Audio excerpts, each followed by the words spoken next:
Alright, let's start with an opening prayer. Dear Lord, thank you for all our blessings today and this time to gather together in order to study this information, and may we gain understanding and the ability to grow and lead more fulfilling lives and be able to pass those on to those in our hearts and minds. All in the name of Jesus, harm-free. Amen. Amen. Alright, let's get back where we were. We're in the nature of personal reality. We're in chapter 14, which is titled, Which You, Which World? Your daily reality as the expression of specific probable events. We are in session 654. In this edition, we're on page 283 at the bottom of the first paragraph, and then we'll start where it begins after the break at 11:30, beginning with the word now. In purely physical terms, what you think of as consciousness of the self arises from a certain peak of intensity reached by the Gestalt consciousness of the atoms and molecules and cells and organs that compose the body. Now, hopefully you're using it as an adjunct, reading other philosophies, religions, and scientific information, and comparing in order to make up your own decisions and beliefs.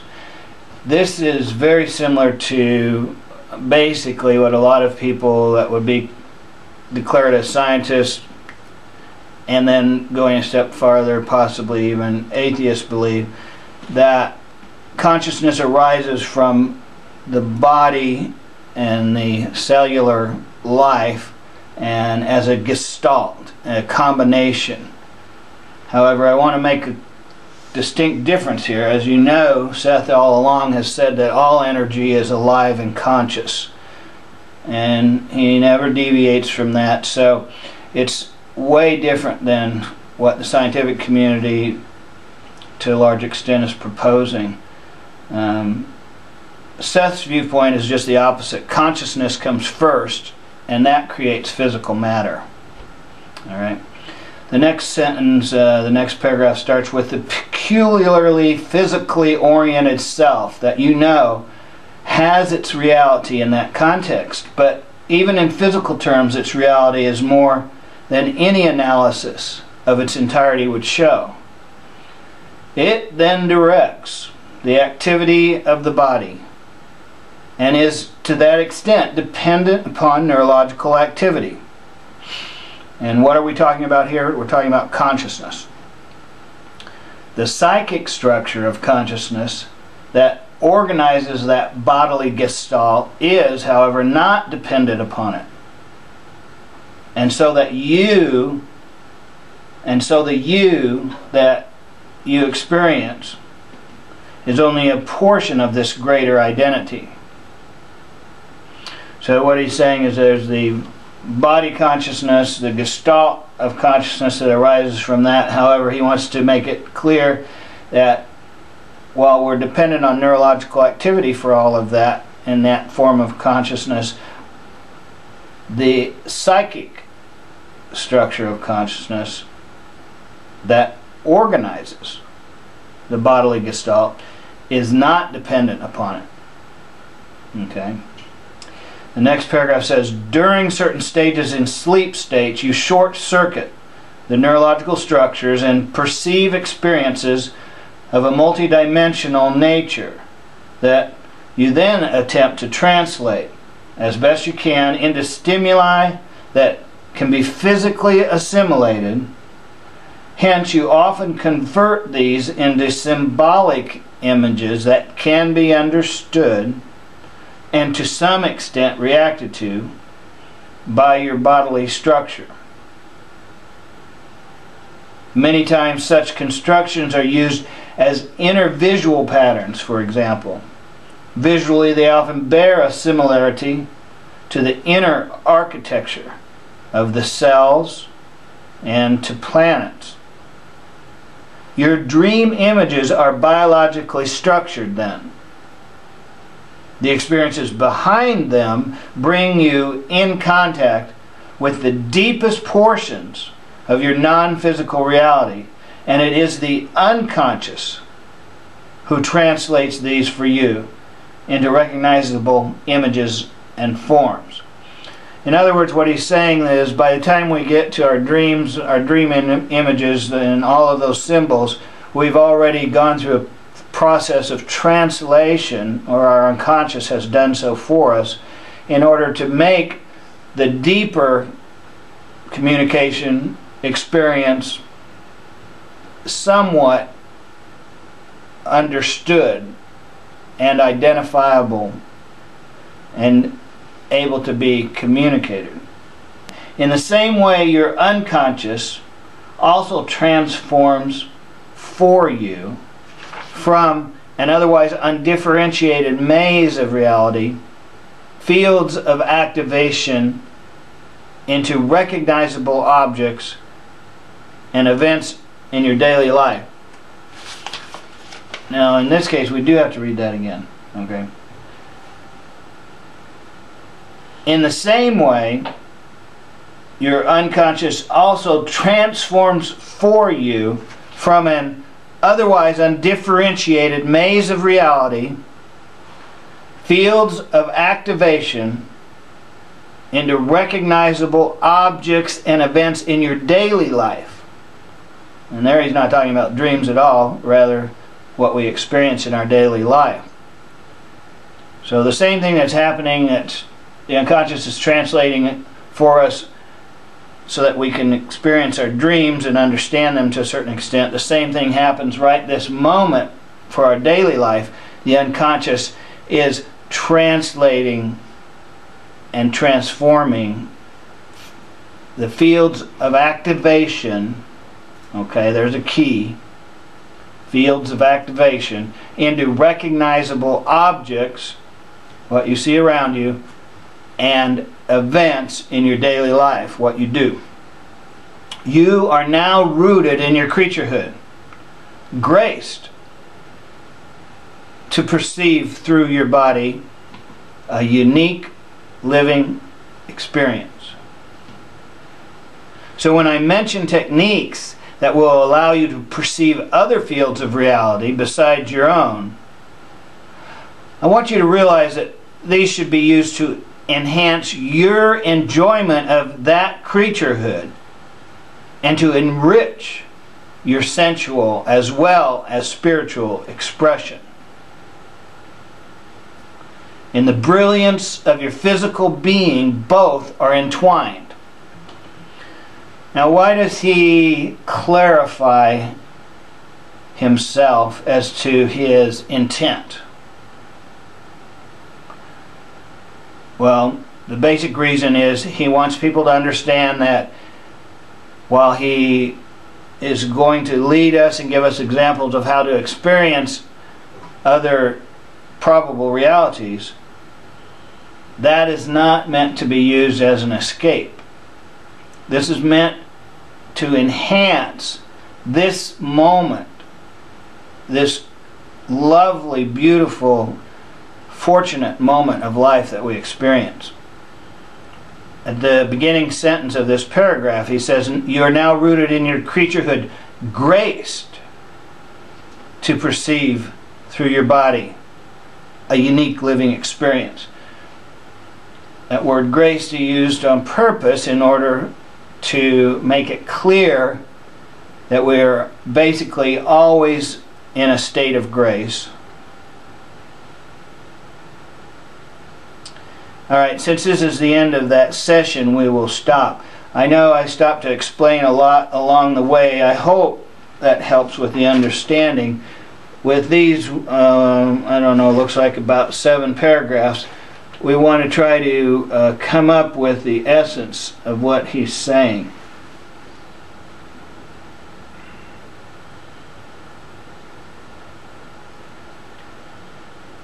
Part of it is explaining, of course, that we are dependent on our body and our neurological activity, and this inner experience, the deeper inner experience, has to be basically transformed, translated into aspects that we can understand, whether it's during our dreaming or during our waking. And once again, in effect, he's trying to build a foundation that's our unconscious, the greater portion of reality that we are unaware of, supports us, whether we are awake or asleep, and does, to a large extent, a huge amount of all the work of transforming energy for us into recognizable patterns, objects, symbols, events.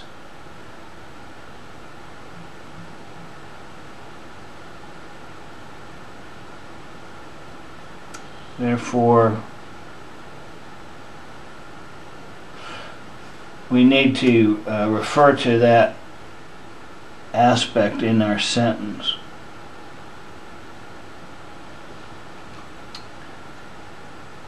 He uses the term inner self a lot. Other people have all kinds of terms for that, but he wants us to understand that our inner self we can become more aware of, which would be basically what we think of as our unconscious or parts of that. And at the same time that is a huge, vast aspect of us that is working constantly, transforming energy. Can I mention something that I thought was interesting? Sure. He talks about, on page 283, the second to the last paragraph, he talks about stages of sleep. And that during certain stages in sleep states, we short-circuit the neurological structures. And then in the next paragraph he says, many times such constructions are used as inner visual patterns. They often bear a similarity to the inner architecture of the cells. Your dream images are biologically structured. So that kind of, unless I'm misunderstanding it, when we dream, that's given us some kind of message from ourselves, maybe? From ourselves? Yes, C-E-L-L-S. I mean, some of the time, I'm sure, yeah. Because he says visually they often bear a similarity to the inner architecture of the cells. Okay. I guess I'm not quite understanding what that means. Well, okay, go deep inside of yourself to an area that's non-physical, all right? He says that when we use that aspect, you know, we are in a stage of sleep where we short-circuit the neurological structures. In other words, we aren't using a lot of our normal methods to perceive with our consciousness. We're not using our body. When we do that, it still has to be translated into images that we can understand, and a lot of those symbols are similar to what the inner architecture of cells are, if we could get down to the level, the deep level, which we're just scientifically being able to do with light, and see the architecture of the cells. He says that a lot of the symbols of our dreams have similarities to that. And yet, then he goes all the way to the macro and says that other times the symbols bear a resemblance to the architecture of the planets. Now, first of all, to have a good understanding of this, it's better if you're more aware of your dreams. Excuse me. Most of us, the dreams that we remember, they're very similar to our waking life, because those are the easiest ones to remember, see? Because they would match up almost identically. You know, a table's a table, a person's a person, a tree's a tree, and all that stuff. But in our dreams, we have a lot more than that. And I don't mean to negate that aspect. That's one of the translations of the translation, so to speak, of deeper experiences that we have when we sleep each night. I would go so far, in essence, to say that each night when we sleep, we, for all intents and purposes, explore the unknown and come closer to, shall we say, experiencing greater beings, greater thoughts, greater events. And we experience them either indirectly or directly, and then as we reorient and become awake, we want to have some understanding of what occurred, so that has to be translated. It's like translating it into 3 different steps or so in a different language each time. And in this case, you go, it depends how far you've gone into the unknown, in the sense that's what it means, it's unknown. You know, you're getting into areas that are indescribable.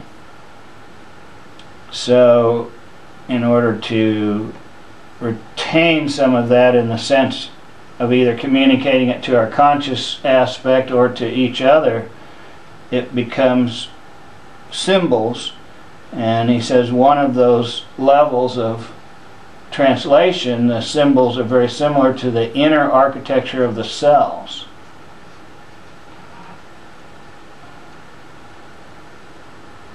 So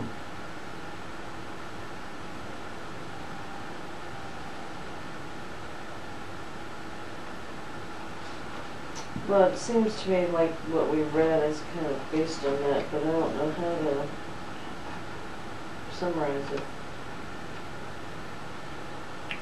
Well, he's trying to first tell us that dreams are transformations that are created by our unconscious self, our unconscious aspects of ourself. However, then he uses that same idea and introduces the fact that waking reality is transformed and created by our unconscious self. We are not conscious of how we are creating, basically, is what it boils down to. We're not conscious of that. We are unconsciously creating, whether it's our body or the transformation experiences into understandable ideas, or whether it's the objects in this room or the events that we partake in. Seth is going so far as to say that is all created by our unconscious. What our conscious is able to do is to perceive and give meaning. And he constantly comes back and says, look, even though he's going to lead us into other probable realities to help us have a greater understanding of ourselves and what we are, he wants us to use that to enhance this moment, to enhance our physical reality. The fact that we are here and experiencing this now is so special and unique. He wants to make sure that we understand that all of this is to enhance and lead a more fulfilling present moment.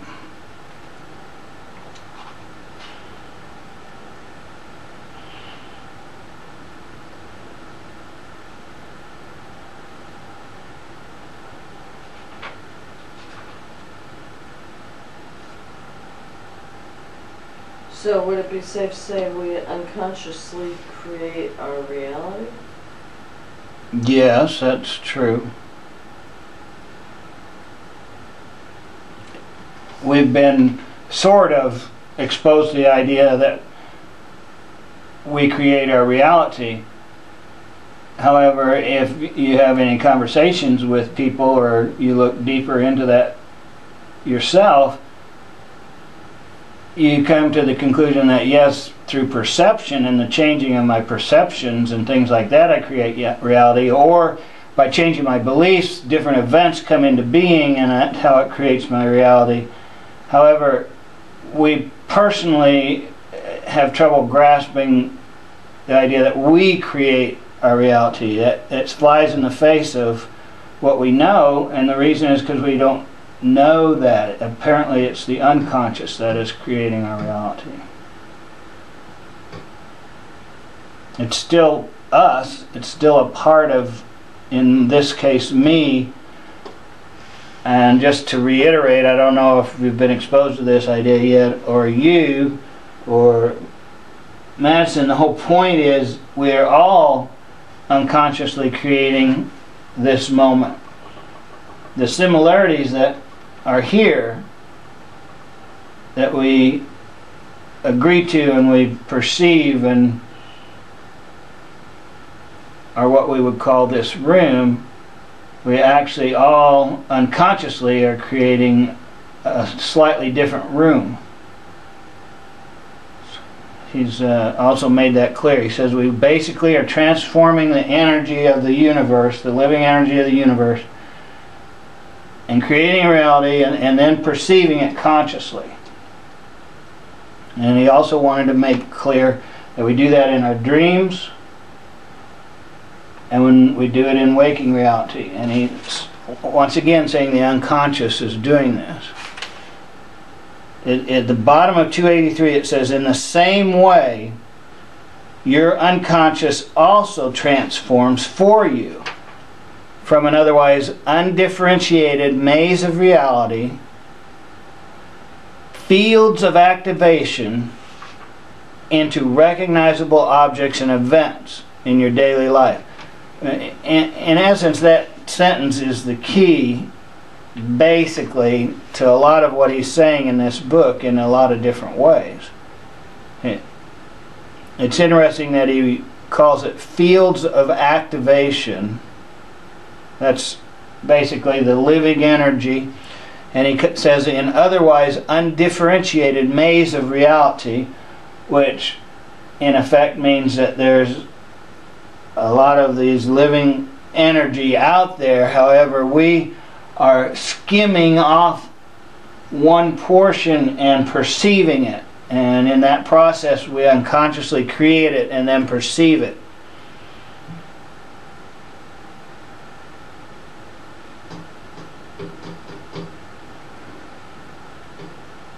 I like the sentence that follows. You are now rooted in your creaturehood, graced to perceive through your body a unique living experience.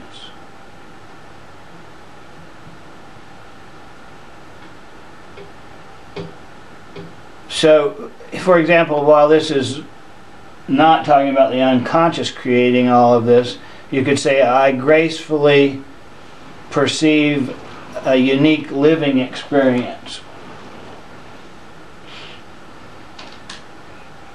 I gracefully perceive I gracefully perceive.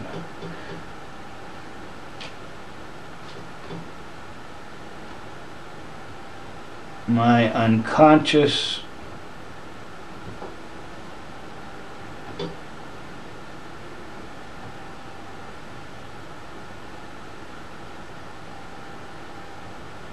creates reality. However, he wants it clear that this is the aspect that he wants us to understand. Our conscious thoughts and beliefs actually direct the unconscious, which then in turn creates the objects and the events. And that's why he spends so much time telling us to pay attention to our beliefs, because we are sending the messages with our intent and our beliefs, and then experiencing that which is part of our messages that we're sending to ourselves.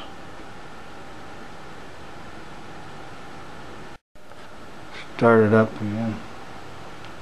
I'm having trouble coming up with a sentence. Maybe we don't have to do one this time. That would be different.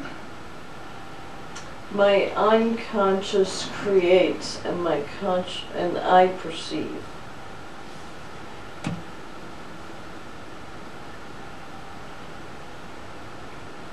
That's fine with me. I want to get something. My unconscious creates and I perceive, which will clarify aspect of this whole thing. I think it's 4:17:13.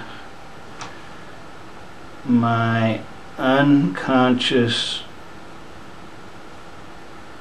creates and I perceive. We'll go with that.